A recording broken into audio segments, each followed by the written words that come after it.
Olá, estudantes, tudo bem? Hoje eu irei falar um pouquinho sobre aquela atividade que eu passei há algum tempo, né? Sobre como combater as fake news. Lembrem que eu expliquei a metodologia filosófica de como combater as fake news. Só para lembrar, são três metodologias. A primeira, você se coloca no lugar do outro, ou melhor, são três etapas dessa metodologia, né? A primeira, você se coloca no lugar do outro, a questão do altruísmo filosófico. A segunda é o questionamento filosófico, para tentar encontrar na pessoa e fazer com que ela perceba a contradição que exista dentro daquela fake news que ela está compartilhando. E a terceira etapa, e a final, é a busca por uma atitude ou posicionamento ético filosófico. Nesse posicionamento ético e filosófico é o momento em que vai se concluir esse debate, esse diálogo, eu gosto de chamar diálogo, mas outros chamarão de debate, para desmontar e fazer com que mais uma fake news não seja transmitida nem compartilhada, evitando mais um crime, evitando mais uma situação de crise de verdades, de crise de ideias, de crise de informações, fazendo com que as pessoas saibam refletir, pensar antes de compartilhar ideias, principalmente aquelas que ela nem tem muita noção.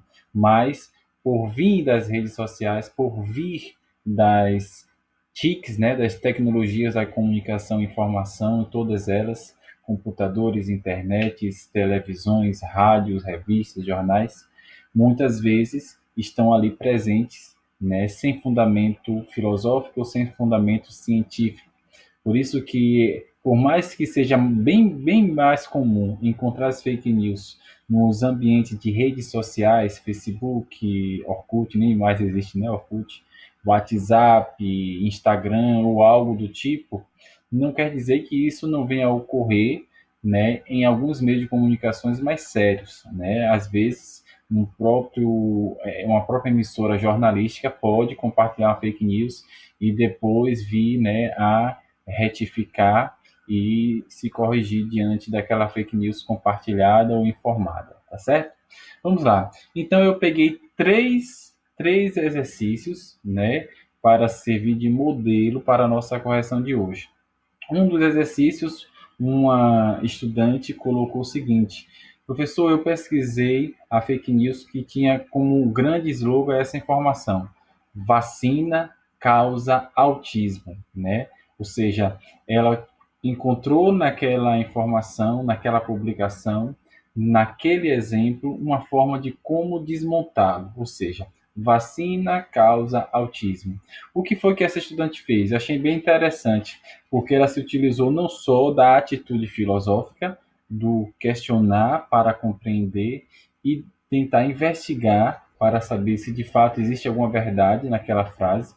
Ela primeiro fez uma pesquisa de dados e informações sobre, primeiro, o que é o autismo, né, e qual a sua origem. E a vacina, e quais vacinas, de modo geral, ela pesquisou. E ela fez algo interessante. Ela pesquisou com dados, né, sérios, de fontes seguras, que o autismo tem origem, em 99% dos casos, tem origem em genética, na genética, e é de herança, né, hereditária. Então, o que acontece? De modo geral, o autismo ele não tem origem, digamos assim, contingente ao ambiente em que a pessoa se encontra, ou a algo que venha a influenciá-la de modo exterior a ela, mas já está muitas vezes, né, e muitas vezes está dentro de sua carga genética, como herança hereditária. Então, ela primeiro viu que o autismo não tem origem, né, externa, no sentido de um vírus ou de um parasita que vem de fora para dentro, no sentido, vamos lá, geral do termo, né? Mas sim já vem carregado, já está carregado na herança genética da pessoa. E o que acontece? Ela conseguiu mostrar que, com esses dados, o autismo não tem origem nas vacinas. E eu acrescentaria, além disso, existe uma ideologia dos antivacinas que espalham diversas fake news dizendo que as vacinas vem com a finalidade de matar as pessoas, de reduzir a idade das pessoas para não pagar, por exemplo, a aposentadoria dos idosos. Ou seja, tem diversas ideias macabras em torno disso, que são baseadas muitas vezes em um fanatismo anticientífico, anti-vacina, porque as pessoas de alguma maneira encontram nessas ideologias forma de como defender as suas verdades de fé, né? Que são falsas verdades, nesse sentido, falsas verdades. Verdade de crença, muitas vezes encarregada de superstição, né? É claro que a gente sempre, eu gosto de falar, né? A gente sempre tem que ter uma atitude de altruísmo, se colocar no lugar do outro. Às vezes é um idoso, né? Que tem uma história cultural, né?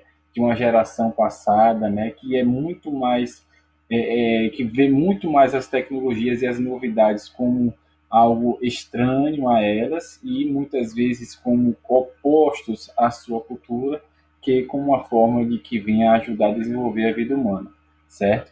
Então a gente sempre tem que ter com uma certa cautela quando dialogar com essas pessoas, certo? Então essa foi a primeira atividade que agora eu corrigi, foi muito bem colocada pela colega. A segunda atividade que eu observei é uma que é muito comum, né? Uma fake news que um outro estudante colocou sobre a questão do presidente da República alega que a cloroquina cura os infectados do coronavírus, né? Essa fake news é uma fake news muito, muito, muito disseminada em nosso Brasil, infelizmente, certo? Nos Estados Unidos, né, atribui-se a Trump, no Brasil atribui-se a Bolsonaro, ao bolsonarismo de modo geral, que é uma ideologia carregada, né, com influências muitas vezes de característica fascista, de característica fanática e de características muitas vezes alucinógenas, assim eu poderia dizer, certo? Mas vamos lá. O que é que está em contradição nessa frase? O presidente da República alega que a cloroquina tem curado os infectados por coronavírus. Qual é a carga de erro aqui? Primeiro, a ideia que está implícita aqui é que a verdade da cura de algum medicamento está atribuída à frase de quem está falando, de quem fala.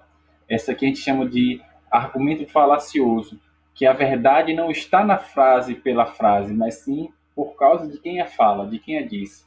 E esse é uma das características das ideologias, de modo geral, baseadas em uma personalidade como referência, né? Nesse caso aqui, a personalidade de Bolsonaro, que está gerando então o bolsonarismo.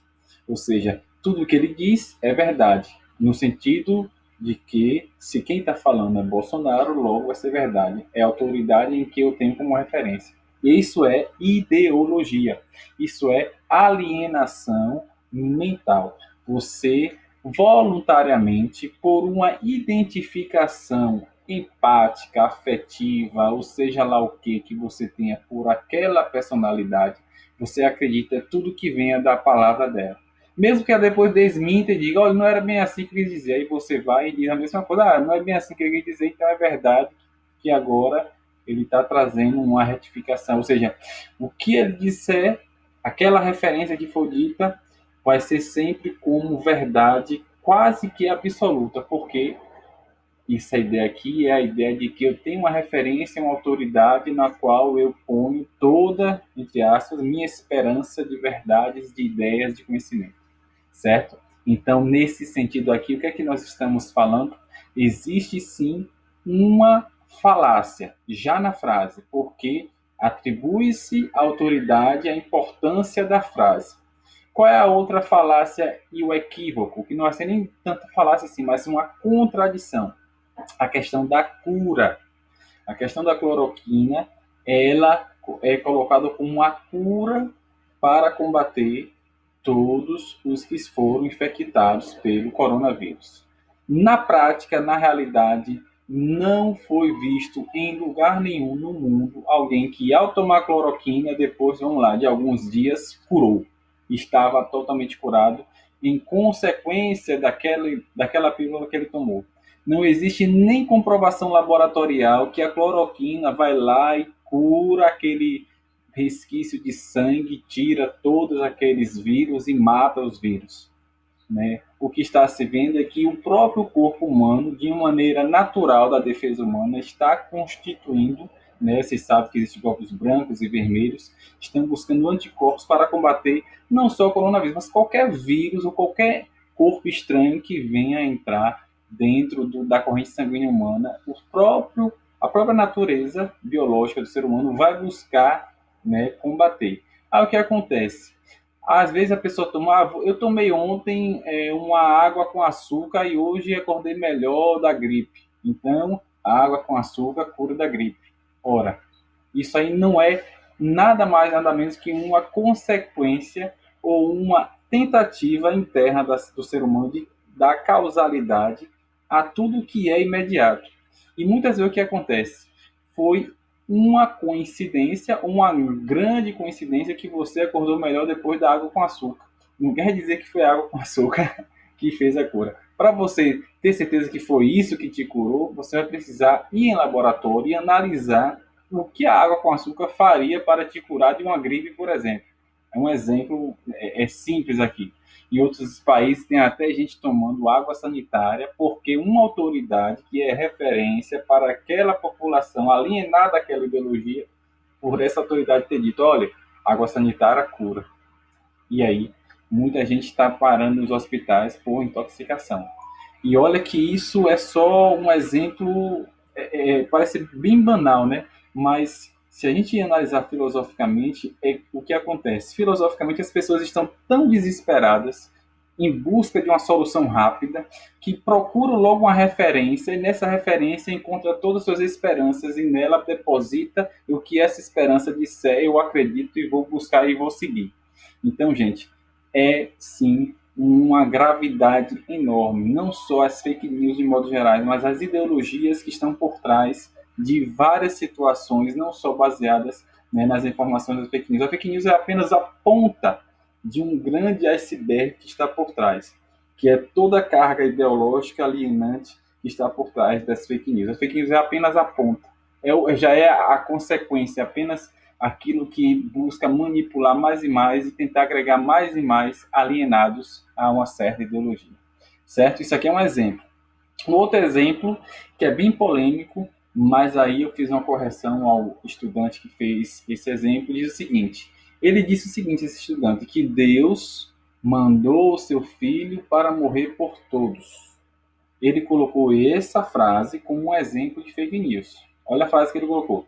Deus mandou o seu filho para morrer por todos. Vamos fazer uma correção? Lembra que eu falei na segunda etapa da metodologia do questionamento que se o seu, né, aquele que compartilhou uma informação de fake news, se ele não conseguir responder metade dos seus questionamentos, no mínimo metade dos seus questionamentos, ou o que ele está falando é algo fora da realidade, é contraditório, portanto, fake news, ou é algo, digamos assim, sobrenatural, que ultrapassa a dimensão humana e a razão humana para compreender. Nesse caso aqui, essa frase a gente sabe que é uma frase que ultrapassa a própria natureza da razão humana com o raciocínio lógico. Por quê? Ela está baseada na fé, né? Ela tem como fundamento a fé, a crença. Isso aqui eu estou falando da boa fé, da boa crença de uma determinada religião, que tem uma determinada filosofia e busca, de forma mística, encontrar uma solução na sua vida, certo? Então, nessa dimensão aqui de fé, que se coloca Deus amou tanto o mundo que enviou o seu Filho para morrer por todos nós, não é possível colocar como frase de fake news. Não há nem para dizer que é fake news, né? Não é possível. Por quê? Porque essa frase é baseada numa fé, em uma realidade religiosa, ou seja, não é baseada na razão nem numa realidade material científica, certo? Então, nesse contexto aqui, você nem continua o diálogo com o seu colega, com a pessoa com quem você está tentando orientar de determinada ou possível fake news, porque é uma questão de fé. Não há o que discutir aqui. A gente tem apenas que respeitar e buscar sempre o diálogo para se colocar no lugar do outro, mesmo que seja numa dimensão de fé, né? Então, nesse ponto aqui, não é possível colocar como fake news. Agora, nós poderíamos colocar um exemplo baseado na fé, porém misturado com a carga pseudocientífica para justificar uma realidade, por exemplo, física, natural, biológica. Vamos lá, um exemplo. Segundo a Bíblia, a Terra é plana. Vamos lá? Segundo a Bíblia, a Terra é plana. Por isso eu acredito que a Terra é plana. Vamos lá. Isso aqui é uma fake news? É. Porém, tem uma carga de fé? Tem. Uma carga de crença? Tem. Porém, a crença está entrando num campo que não lhe pertence, que é o campo científico, que é o campo analítico, que é o campo, vamos lá, astronômico. Quando a fé entra nesse campo e, em vez de confirmar, vem se opor a um fato comprovado, analisado, que tem dados evidentes, fotos, imagens de satélites e tudo mais, mostrando que a Terra tem uma forma de circunferência achatada nos polos, vamos lá, não é possível que essa fé venha estar acima da razão, nesse contexto, tá? Porque ela está agora sendo contraditória a ela mesma, porque a fé, ela pressupõe também bom senso. Se o bom senso não está aliado à fé, a gente vai entrar no fanatismo, e o fanatismo trouxe grandes desastres na história da humanidade. Basta olhar lá para a Idade Média. E não só para lá, viu? Parece que a gente está sentindo isso de maneira muito presente na nossa era contemporânea. Então, quando se pressupõe o fanatismo, e aí sim, você tem que tomar uma atitude ética, filosófica, claro, com todo respeito àquilo que a pessoa acredita, mas mostrando, olha, infelizmente você acredita de maneira equivocada. Não é verdade porque a Bíblia diz. Isso aí também é uma falácia de autoridade. Ah, se está na Bíblia que é verdade.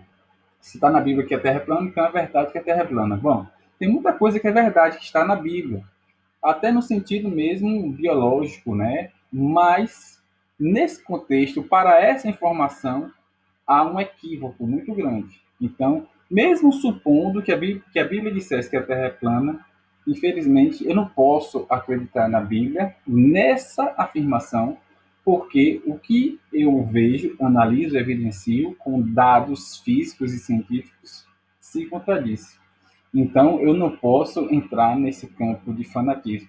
Mesmo que eu acredite em muitos pontos da Sagrada Escritura, minha fé tem bom senso. Né? Então, aqui é outro exemplo que a gente encaixaria nesse contexto de que, olha, em certos pontos, a fé a gente não questiona, mas em outros pontos ela se torna fanatismo e se contradiz com a base que nós temos de evidência científica, aí a gente precisa, sim, corrigi-la para o bem dela mesma, certo? Então, pessoal, vamos lá. Eu agradeço muito a participação de vocês e espero que na próxima oportunidade a gente possa desenvolver ainda mais conhecimento. Hoje foi nossa aula apenas, né, de correção. Deus vos abençoe e até a próxima.